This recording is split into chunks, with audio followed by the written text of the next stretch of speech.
Rolling.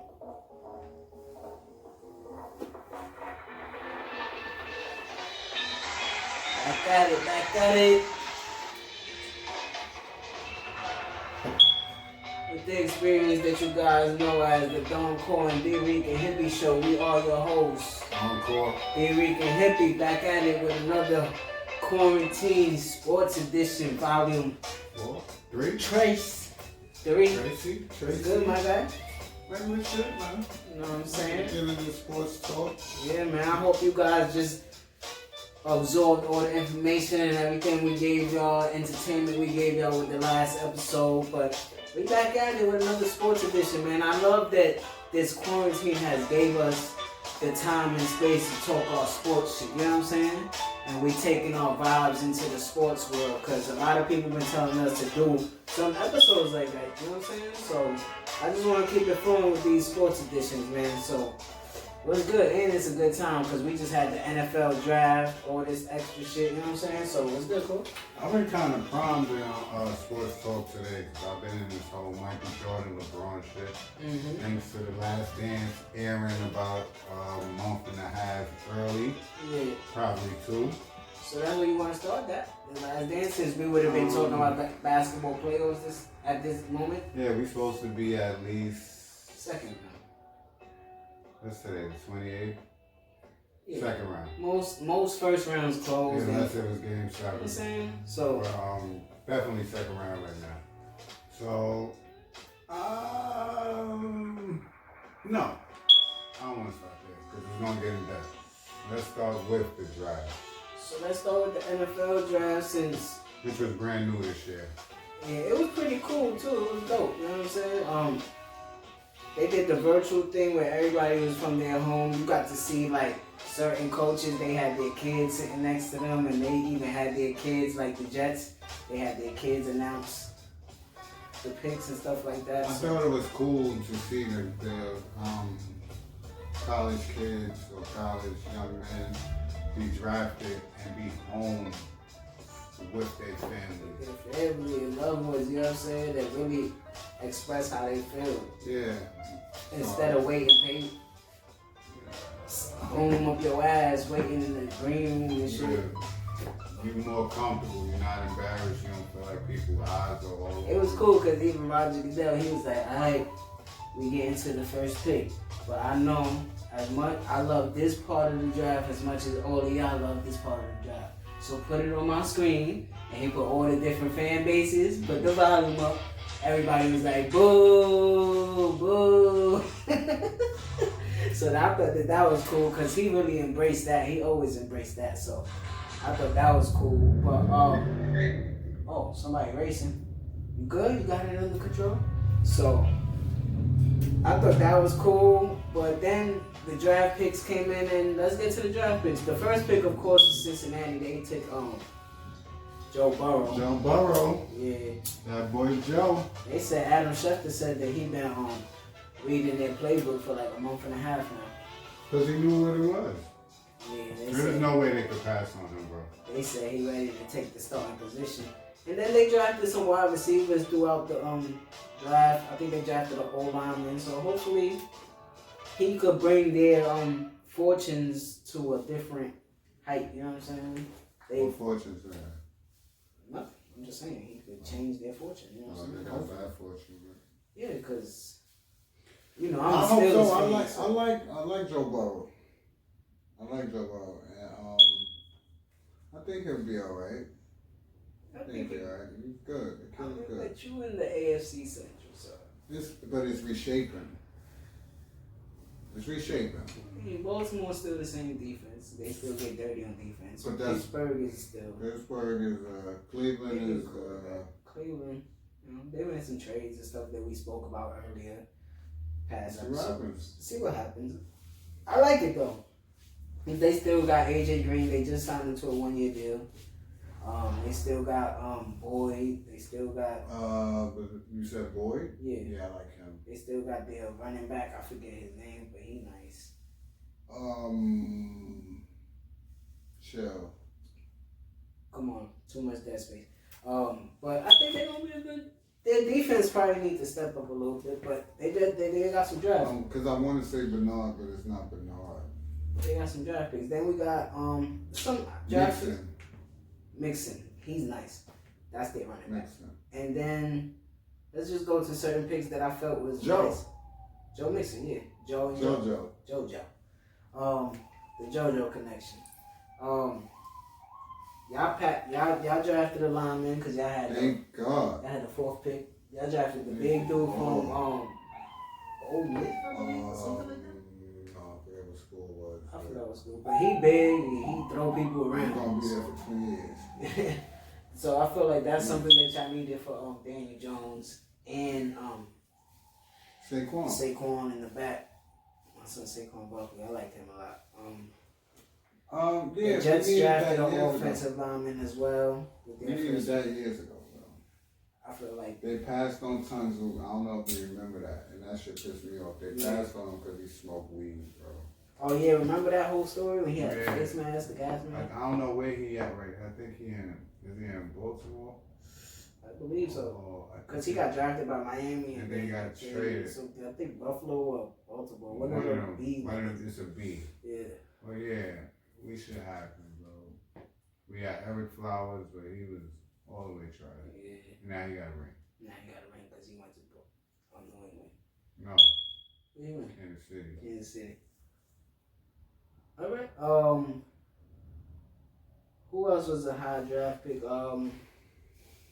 My son from Clemson came out? No, not next year. My son Sunshine. Yeah, that's next year. Tua got drafted by Miami. I think he. Who they quarterback? Josh Rosen? Fitzpatrick? No, Fitzpatrick was on Tampa. He signed there? I'm saying he in Miami now? He in Miami, yeah. Well, he's a quarterback. Yeah. You know what's crazy since you said Tampa? They drafted Antoine Winfield's son. They also traded for Gronkowski. They traded for Gronkowski. Nice. I like that. That's a chip. They got a championship coming. Jesus Christ. I'm just saying. Tom Brady. The same, bro. Number 2 tight end. Right? That's what I said. Relax. First of all. I ain't even saying that. I'm not a Buccaneers fan. I'm not even saying that because of Gronk, bro. Like, we could have been saying that just because he got Mike E out there, bro. Yeah. Come on, bro. But they doing some nice things. Listen, bro. Listen. Cool. He's there to take up space. But throw the ball to Mike E. They drafted all. Throw the ball to Mike E. Not Mike O. That's Mike E out there. Mike E. Best wide receiver he had. And I'm going to say that because he got Randy later. Randy Moss' son got drafted to Washington in the later rounds. Thaddeus Moss. That's nice. He's nice. Yeah, he's nice. And they actually need a tight end because Jordan Reed retired. I like the Jets draft picks. We got Denzel Mims from Oregon, I believe. Who? Denzel Mims. This is why I'm hot. Yeah, he's nice. He in the right city with that shit too. If he make plays. I like the defensive players we drafted too. We made a trade for one of the cornerbacks, Quincy. I forget his last name, from Indianapolis, number 31. I like what the Jets did. I like what They drafted a quarterback. We drafted a quarterback too. Looked strong in college, but you tried. But overall, I think the NFL draft experience was pretty dope this year. Yeah, I thought it was cool. I don't think it's something that they should adapt and just do all the time. But you're not gonna get into that. Yeah, I think it was cool. I think Dallas made a couple good picks. They got a wide receiver. Denver got that wide receiver. You was talking about this crazy nice. Judy, he nice. There was more wide receivers picked in this draft than any other draft. Because it's a wide receiver game now, bro. Yeah, you need a quarterback and a wide receiver in the NFL right now. You need at least 2. I really want to start doing division picks just to have them. But I don't know if we should do them right now because that's just off guard. You know what I'm saying? Not right now. Not right now. Wait, next one we do. Do me a favor. Go on your phone and just go into Instagram and just go into the NFL for me real quick. Because I really just want to. There's something that I'm missing. And I don't know why I'm missing it. But I think that it was a good draft overall, and I think that Jameis Winston went to the Saints. Jameis Winston went to the Saints. I like Jameis Winston going to the Saints. I think it's gonna do what it did for Teddy Bridgewater, just sitting behind Drew Brees and just learning something. Because I think Drew Brees did a 2-year deal with them, so he's gonna be there for 2 years. But the NFL, like you keep telling me, the NFL is going as usual. You know what I'm saying? I don't think he missed pretty much anything big, right? No, the only thing that really happened was the draft. I think Oakland drafted a nice wide receiver too. I forget what's his name. Maybe even draft a quarterback. Yeah. That's what they need to go. Back. But let's get into this last handshake because did we get into 1 and 2? Let's get into the NBA. No, we haven't did an episode since it started, so we could go. We could start from the beginning. You want to start or I can start? I got Jordans on. We both got Jordans on. I mean, pretty usual. You know what I'm saying? Yeah. But I just never look at. Alright, I like this documentary so far because it's showing me the whole team, right?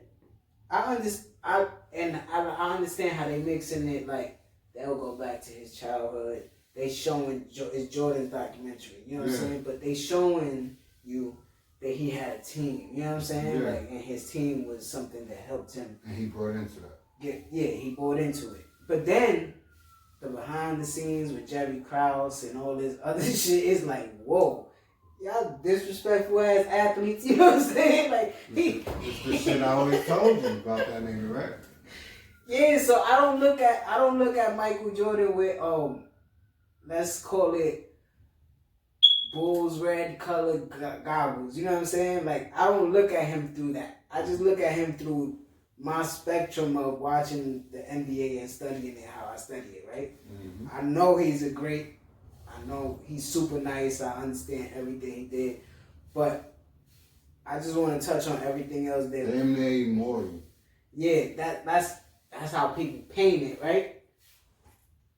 That's how people paint it, right? So for me, it's just like, damn, like, all right, like, I get it. Cool. But you can't do that because then... At one point, I might be saying the same shit about Tom Brady or something. You know what I mean? Like, you're not going to say, I'm going to just be like, yeah, he's the GOAT, but da-da-da. But anyways, like the behind the scenes shit, like what I just told you, like with Jerry Krause and all that shit, like they was trying to put a team together around him because they saw his talent. You know what I'm saying? So that's what I'm getting from this documentary, and then the supporting cast and everything, like the Dennis Rodman episode. That was cool. You know what I'm saying? The episode 1 and 2 was cool because you got to see him and Scotty and his struggles before Scotty. Yeah. So I mean, he was carrying the team like that year, his second year when he got hurt. His first year. Yeah, his first year he went crazy. 29. He averaged 29 and 6 and 5 and 2 steals, I believe, or something like that. He made the All-Star team. Did he win Defensive Player his first year? No. It's not his first year. His third year, something like that. Because his second year he got hurt. But did they make the playoffs his first year? Yeah. I think so. I'm not too sure. They lost to Boston. Was that the second year they lost to Boston? The first. The second They year? made it the first year, too. So they lost to somebody else because the second year was when they lost to Boston when he dropped 60. Yeah. And then he dropped 40. And then he went crazy. But that's the year they won only like 30 games to get into the playoffs, you know what I'm saying? So it was like, all right, cool. He wills his team. I like that story where he's like, why are we tanking? Like, we could just still win games. We're not that far behind the 8th seed, 7th seed, whatever They it was is. doodle. Yeah, let's just keep playing. So. Like that's what I try to tell when he got there. The Bulls would never. Yeah, that's what the first episode tells you. In the 80s, they was like... Then the people, when they was like, LeBron, I'm not talking about you, because people just interject Braun. Like, you could just be talking Mike, and it's just like, Braun. Yeah. So people be like, LeBron was on the Cavs, and they was trash.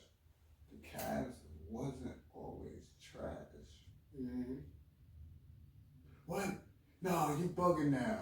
They just never won no chips. They was always in the playoff contention though. Like, it's not my first exposure to Junior Salgauskas, bro. I knew this nigga was nice since they was wearing black jerseys.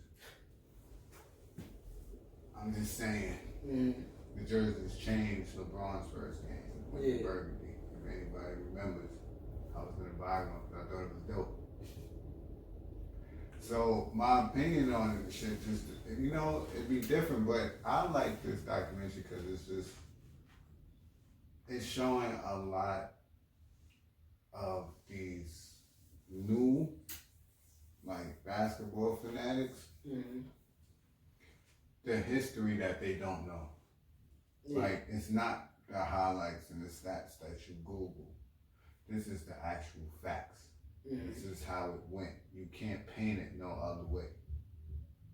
You know what I'm saying? So I love that it's showing these kids why people hold him at that point. It's like it's hard to pull him. I understand it because I seen the shit.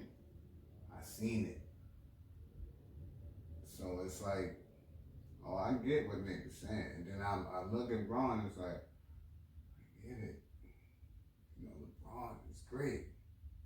This motherfucker don't lose. And it's like, this shit, it's not like they blowing niggas out, bro. It's like but I guess that's my argument with it like, too. It's like, no, listen to me. It's like, niggas wasn't always the favorite.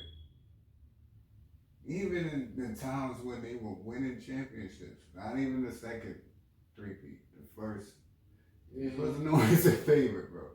They be down, and it's like... You talking like the professionals and the people saying, you know what I mean? Yeah. Because I'm going to say this and I don't want to. But LeBron was never a favorite in none of his finals. I'm not talking about finals. That's just talking about like they was the underdog story in the NBA period. When he was coming up. And then when even when they get to certain series, like people like they should win, but I don't know. Yeah. Because the team, like they are who they are when we look back at them now. But they wasn't that yet. Yeah, and that's what I like that the documentary is showing that he's not just a winner. Like he lost.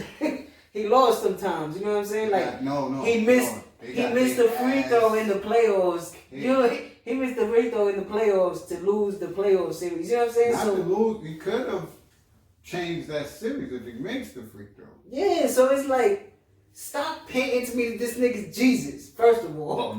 Second of all, it's like sometimes they paint like he ain't look up to nobody. You know what I'm saying? Like he looked up to somebody that was nicer. That's why I like seeing like Isaiah Thomas and them talk about it. It was like people be people be like his 90s run was the only thing that happened. Like before that you had Philly, you had LA, you had Boston, and then you had us that interrupted everything because they wanted to make him the poster child, but we was like, hold on, we've been fighting 6-7 years now. We need to win 1 or 2. They could have won 3, but you know what I'm saying? Expansion. Whatever happened. But I understand it. I feel like you probably the only person that understand my argument with it. You know what I'm saying? No, I hear what you're saying. Because a lot of people be like, bro, but you just saying. I feel like you saying he trash. I'm not saying he trash, bro. He's super nice. That year the 2K came out with the Michael Jordan, I did that shit 2-3 times over. You know what I'm saying? Like I watched you do it. Yeah, you can't just. But I think people focus on those first 5 years. Like understand, it's 5 years. It's 5 years before this nigga went to chip. Yeah. He had, I think, Scotty came in his 3rd year. Yeah, his 3rd year. Scotty came in his 3rd year. And they won in the 3rd season. You know, so they played 1 season. That's when he caught the migraine and they lost. Right. To Detroit, so what I'm saying is, It's like people focus on that. In the first 5 years, he won a championship with a fucking circus organization, bro. Mm-hmm. The first year, they were fucking caca. Caca. Yeah, when he got drafted to them, they won like 16 games. Caca. Like that. You know what I'm saying? Like, if we gonna analyze it, let's analyze it for real. Yeah. And then they had that's why I don't like this motherfucker, bro. That's why I like the documentary. Then they got the insight of him and Doug Collins' relationship. You know what I'm saying? Here's another argument that I really never liked. And if niggas watching this documentary, you should cut it out. Mm. Oh, he ain't went till he got Pippen. No. Because the niggas was losing too. They lost for a few seasons. Till 90, 91. He didn't lose until he had Phil. Running that triangle. Phil. And still putting the right. Come on. Doug Collins said, get the ball to Mike and get out the way. Scotty ain't become Scotty. And I always said this, and niggas be like, yo, you don't know what until the triangle. About. He didn't become Scotty until the triangle. And Mike said it. He said, I ain't like Phil because Phil was taking the ball out of my hand. And you can't give Cartwright the ball in 5 seconds. Like, bro, like. We gotta get that shit right. But with that system, with the certain players that they had, it's like, yeah, you could give the ball to Scotty. Because he going to make that jump shot. He's, on average, he's going to be taller than the person that's holding him, that's playing defense on him. So you have to, you know what I'm saying? Ron Harper might be on you. Oh, now he has to make the decision himself. If you when he catch it. If you fall into the plan, you know what I'm saying? Like if you lean into it, like, all right. But yeah, Phil Jackson was a big, and was that Jerry Krause and them in behind the scenes doing it, you know what I'm saying? Like, I don't know. I don't know if I want Doug Collins no more. I want Phil Jackson because he's been learning from Tex Winter.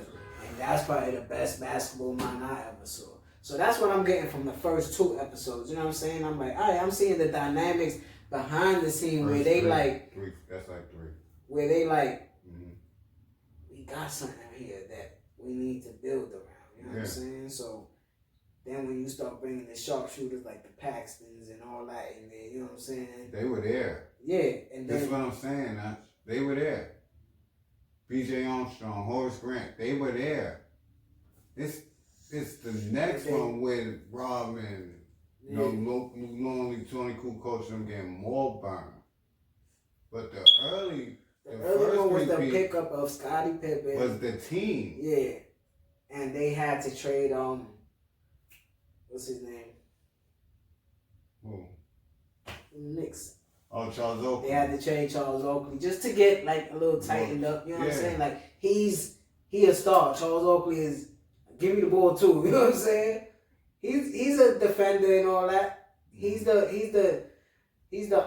Mike. He still is Mike security. Yeah, he's the security of the team, but he's a star too. Like he could score and stuff and all that. So he do his thing. Bro. Yeah. So we gotta get rid of him so we can get a role player with just rebound and throw the ball to him. But yeah, I agree with what you're saying. Like I see what people be saying. You know what I'm saying? Like and he's be like, yo, they act like Mike ain't passed the ball to Carl Paxton. I'm not acting like that. But I'm not gonna act like that. Because he don't act like that. He don't act like that. He said. I'm not gonna say that. He said, "Oh, he made that shot." First of all, scoring is not the only part that makes you a great player. If you're gonna say that, then that takes away about 60% of LeBron's game. A lot of people, yeah. Takes about all of Jason Kidd's game. I mean, he knew that the double was gonna come. He drew it in and passed the rock, bro. That's an assist. Yeah. What are we talking about? At a crucial moment. Yeah. And you can't say that because he a 10-time defensive player. He set that up. What are we talking about? And I love the... We're talking about ball. We just talking about who scores better. And I love the juxtaposition that they showing. That word means like you showing two different actions at one time. So they showing you like the early career and they going to the last dance. They keeping the main topic in your face, the last dance. So they going back to showing you how we getting there. Yeah, they going back to now episode 1 and 2 where it's like, damn, there's friction in the early part of this season. Look what he doing at NC. Yeah, are they really gonna pull this off, this last dance which Phil Jackson named it because the owner told him that you're not coaching no more after Jerry Krause told him that. Yeah, Jerry Krause told him you're not coaching even if you go 82-0. You're not coaching this team no more. And then you see Michael Jordan in his press conference like, yo, if we win the chip, we should be able to defend it. Why are we going into rebuilding and shit? Like, we won. That don't make sense to me. And that clicks. Like, I understand that. Like, bro, if we just won another 3-peat, you gonna tell me that you firing my coach? I'm not playing for no other coach. You know what I'm saying? So I understand say that too. Oh, y'all respect that he left after that? You gotta understand it, bro. If y'all understand that LeBron's only gonna sign a 2-3 year deal, so the owners won't have control over him, you gotta understand what he's saying too. Like, come on, I'm the biggest star you ever had. And I'm telling you, I'm only gonna play for him. Are you still gonna get rid of him? Okay, I'm out. Not in year 2. So then we get into episode 3 and 4 where you got, like you said, the Dennis Rodman shit.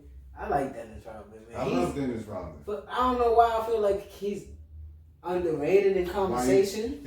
Conversation. When we talk basketball, do you hear a lot of people bring his name up? It depends who I'm talking to, bro. If I'm talking about some little idiots or just some motherfuckers that just want to talk about who scores better, that be niggas' argument half the time, bro. Because when I see him, I think of like those types of like Draymond Green, Tyson Chandler. You know what I'm saying? Like those players that are essential to a team and you just never bring them up. You know what I'm saying? Like Dennis Rodman was nice, bro. Like that's crazy. Yes. Yeah. Go ahead. A cognitive a piece, bro. Like you don't. He was winning in his early. You don't get players like that. You've never seen another player like that. You can't name me another Dennis Rodman, bro. That's what we get. You can say, yo, that's some Dennis Rodman shit. You see Draymond Green, if he jump into the crowd, that's some Dennis Rodman shit. But if he ain't kicked the cameraman after that shit, I don't know. Take your shirt off and all that. Yeah, come on. I don't see that. But that's what we get when you get into 3 and 4. You get the bad boys and the bulls. People like who scores the basket. I never just appreciated that because I played the game, bro. Yeah. So it was like it's more to it. There's more to it, bro. So that's what we get, the bad boys and that's when you get Rodman in his early ages in Detroit. And he playing them, you know what I mean? Like we already seen that documentary. Yeah, so then you see him in the Bulls uniform and what he did on the Bulls, where he like, oh, he's a big piece during the time that Scottie Pippen is out.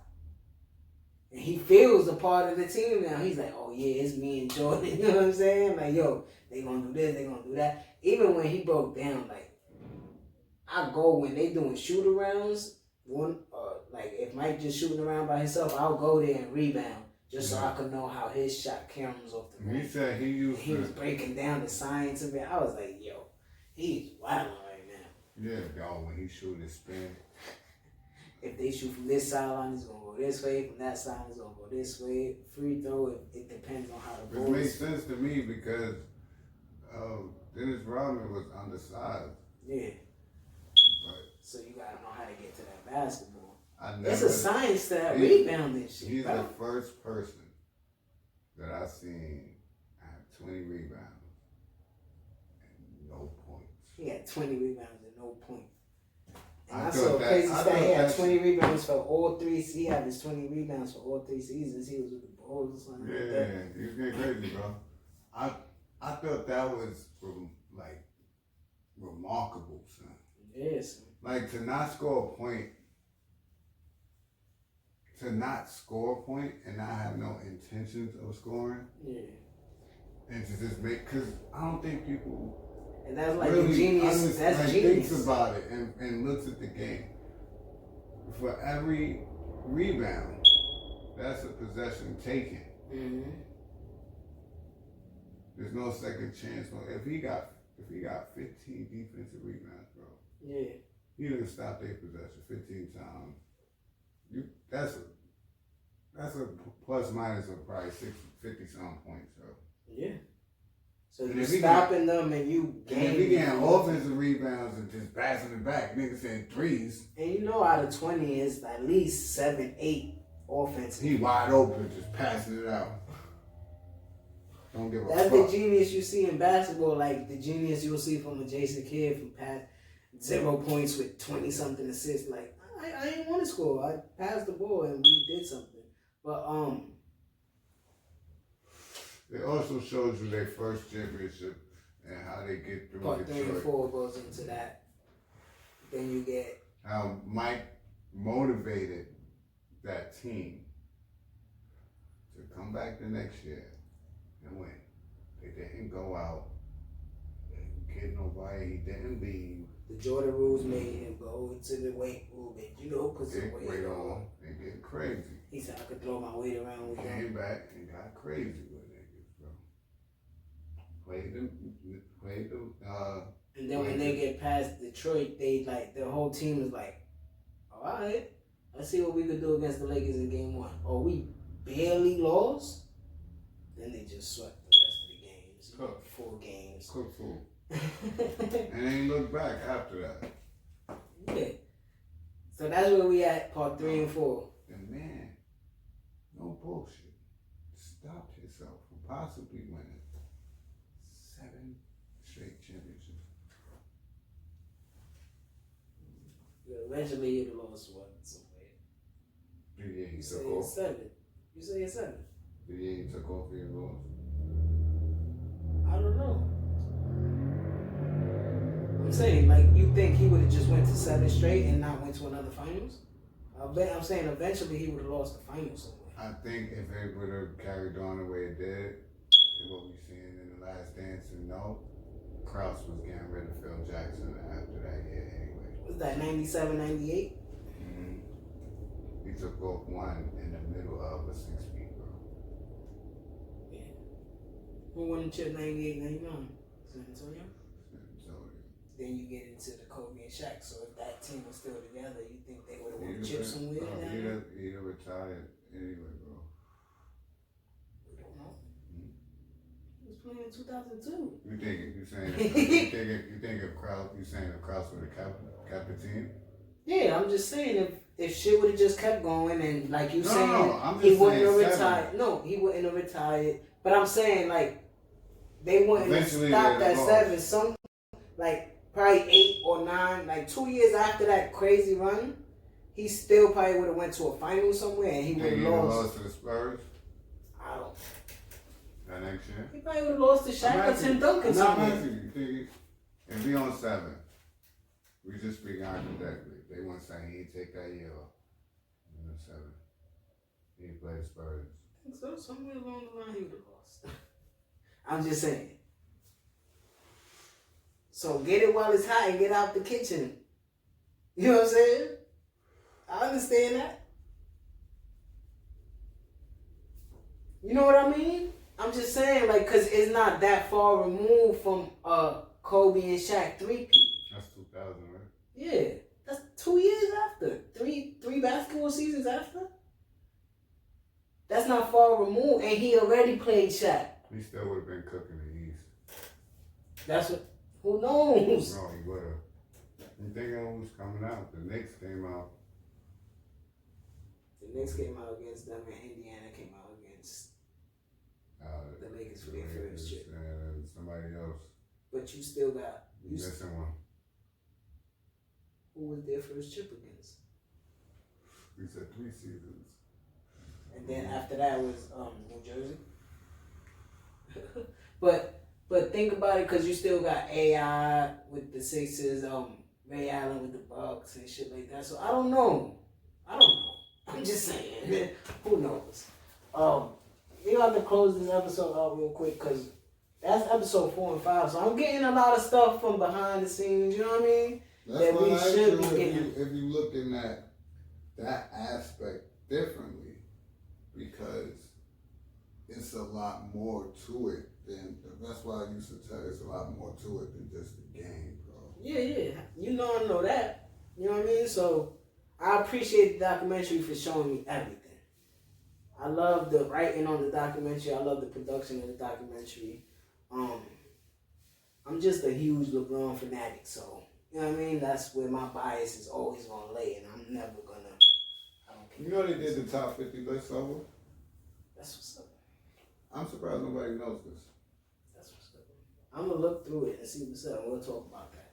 But right now, Kobe's number 14.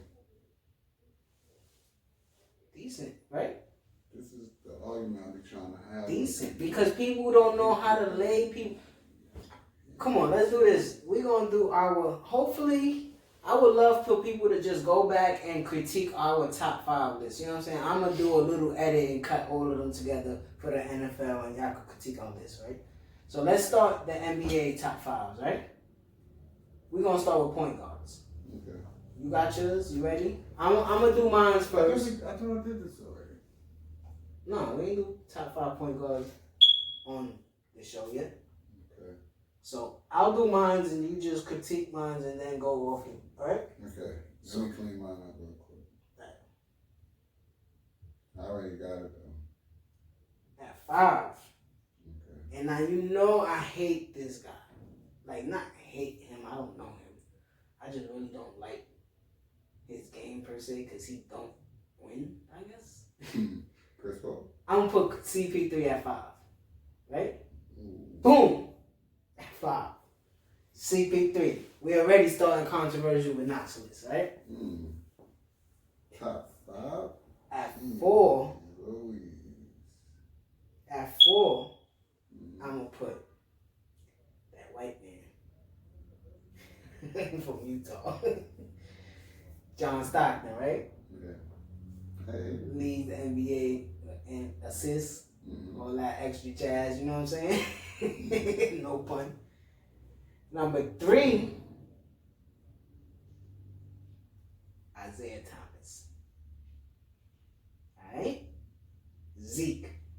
Not Isaiah Thomas from right now. Isaiah Thomas from the Bad Boys, right? At 2, I got Steph Curry. And then at 1, I'm going to put Irvin Magic Johnson. At 2, you got Steph. Yeah, see, there you go. I think you was flowing with my list, and then I hit you with the boom, bows, surprise. Jesus Christ. See, I get discredited because of my age, and I like to do my history. Yeah. I don't like to. So my 6 through 10 is decent. I don't like to just go off of what I see. Because at 6, I got Oscar. And okay, good job. Good job. You know what I'm saying? But who would you feel like I should have put at 2 instead of Steph? Because you heard who I put at 1, right? Magic. Oscar. Oscar at 2 and put Steph all the way at 6, right? Baby. All right, yeah, give me yours. The fuck? We talking about point guard? This is what we talking. We talking about point guards. Are we talking about the Steph is the new version of a point guard, like off ball. Yeah, shoot. That's not my typical point. Would you put Steve Nash in front of him? I'm putting Jason Kidd in front of him. I got Jason Kidd like 7. I'll take Jason Kidd in his prime before Steph. On the Warriors? Tell me. On that Warriors team? I mean, I don't 30, but I'm cool. He got the chip too. I seen Jason Kidd shut down LeBron in the finals. Yeah. I'm not gonna argue with you. I'm not gonna change my shit though. But I don't want you to. But I'm just saying that's my point guard. Give me J Kidd. Give me young boy. I might put him in from that CP3 though. Who? Jason Kidd. Yes. All right, so I'm gonna do that. I'm gonna take CP3 out the top 5. I'm gonna put Gotta Jason Kidd at 5. Yeah. I'm gonna leave Steph at 2. Thank you. So I got Jason Kidd at 5. John Stockton at 4, Isaiah Thomas at 3, Steph Curry at 2, and Magic Johnson at 1. Okay, so I got J Kidd. I think I got J Kidd at 5. Okay. Zeke at 4. John Stockton at 3, and then Big O and Magic. That's like the flag I get when I say, to me, Kareem can be arguably top 2. You talking about like all-time NBA players, right? Yeah. Yeah. Like, I don't know why it just gets overlooked. He gotta be in your top 3. Yeah, and then you could be like, all right, man, we got these 3. LeBron and MJ somewhere between them, or and that's really like push. What we talking here? And it's just because LeBron is just like every time breaking a record. Niggas that throw impact. Impact? You talking about the sky hook? Never. Nobody never. We talking about the sky. Oh, it's just a hook shot. Okay, we living now. Shit was unstoppable. Yeah. We just still credit number that one on the now. scoring list with that. I think that's corny. And I don't have conversations with people that can't understand that. Yeah. He's still number 1 on the scoring list. Off that bum ass sky hook you talk about. What's wrong with you? So real quick, go ahead. Name your top 5 again. Magic. 5. No, 5. 1 is Magic. 1 is Magic. 2 is Big O. John Stockton, Zeke, and J Kidd, man. Alright. That's my 5. I threw Steph in there. I think I threw Steph in there because of the hardware too. You know what I'm saying? Because, you know, we throw all that stuff in there. That's like my criteria. Like my criteria with NBA players, the last thing is going to be hardware. For me. I think that's unfair. It is unfair. That's why my last critique for an NBA player is going to be hardware. I hear you. Everything else comes before that. Yeah, I heard you, but I just think sometimes that's unfair. Because in my original thought, that's why I had CP3 at 5. But then I wasn't thinking about J Kidd. He's just as nice, right? But he got at least 3 finals appearances with a chick. You know what I'm saying? So somewhere along the line, if you comparing somebody that, all right, they both just super nice. Not just 3 appearances, but two of those, he was the man on the team. What's the hardware? Because when we get to our top 5 small forwards, right? We might want to argue like, damn, I want to throw Melo in there somewhere, right? But then you like, he can't even be in front of KD because KD got hardware. You know what I'm saying? So it's like, damn. Melo not even on the new top 50 list. Which means he'll never be. You can't be. And then still, I got mad at Steam. He going to be a Hall of Famer. I got mad at Steam today. Because I told Steams, he calling you up. He tried to tell me that Patrick Ewing and Clyde Drexler weren't great players in the league. And I just found that, not just to be a nigga, I just found that blasphemous. And he said he'll take Vince over Clyde. Over Clyde. You can't do that. You can't do that. What? You can't do that. You can't do that. I like Vince. Vince is nice, but Clyde, I believe, averaged more than him, first of all, if we getting into like statistics and shit. His highlights is just as acceptable as Vince Carter's in both their eras, you know what I'm saying? Because he was doing shit niggas wasn't. They called him Clyde the Glide. He was flying too. And he had a jump shot. And he made it to more finals than Vince. Had a jump shot. He had Vince a jump shot. never had it. So I don't know. Till he was old and he had an injury. And like, come on, man, what we talking about? Somebody that'll never be mentioned in the top 50. Yeah. Vince not. He can't get ahead of Rick Barry. Niggas still can't get ahead of Rick Barry on the list. He can't get ahead of Bob Cousy. No. No. Kevin McCall? None of them. It's hard. It's going to be hard. You know what I'm Come saying? on, son. Like, we got to be realistic. I'm with having realistic conversations, but not to say Patrick Ewing. That's why I like how you stopped me like, Steph, bro. Steph. He Like, nice, yeah. Man, we He's talking. not a true point guard. I understand what you're saying, so. We talking about niggas that really, like. And there's still like when we go through 6 through 10, you still like for me, like I said, you still gonna get the Oscars, like Steve Nash. You still gonna get the Kuzis. Steph, Kuzis, cause you taking Steph out my 5, so I'm gonna just say that. You know what I'm saying? Like you get the Stephs, and you still get great point guards that was great, and you still could keep going because point guards are still at abundance. You still gonna get the Damian Lillards and the Kyries of the world. You know what I'm saying? So that's why I'm glad we started with point guards because it's a conversation. But I'm glad we're going into NBA top 5s because every position is a conversation. I just look at value point guards and look at them in the sense of not only getting them, but like really running a team. And I feel like the 5 I picked are like the best 5 at doing that. To me. And can run multiple offenses. Right. Steve Nash. It's just that up and down shit. It's like a fucking ping pong. They can run. You got Showtime. Slow it down. They can do it's all like that. my second time bringing you up, bro. Like Who? Steve Nash. That's my guy, but come on. He was a good point guard, but then all the MVPs and all this extra stuff, like, alright, cool. It's just like how they changed the game. So applause. So I don't know. I just feel like maybe. I like my 5, dude. Yeah, I like my 5 too. I'm gonna stick with my 5. You wanna stick with your 5, and we gonna start breaking it down week by week now. This what y'all gonna get. We gonna do shooting guards next. Oh, you already know what that's about. And you already know what that's about. So I think we might have mentioned one just now. Yeah, for a few minutes.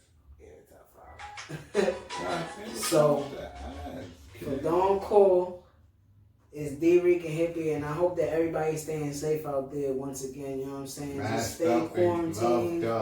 You gotta go outside, in and out, man. But for Don Core is Dricanhippie. Y'all already know what we about to do. We about to get up out of here.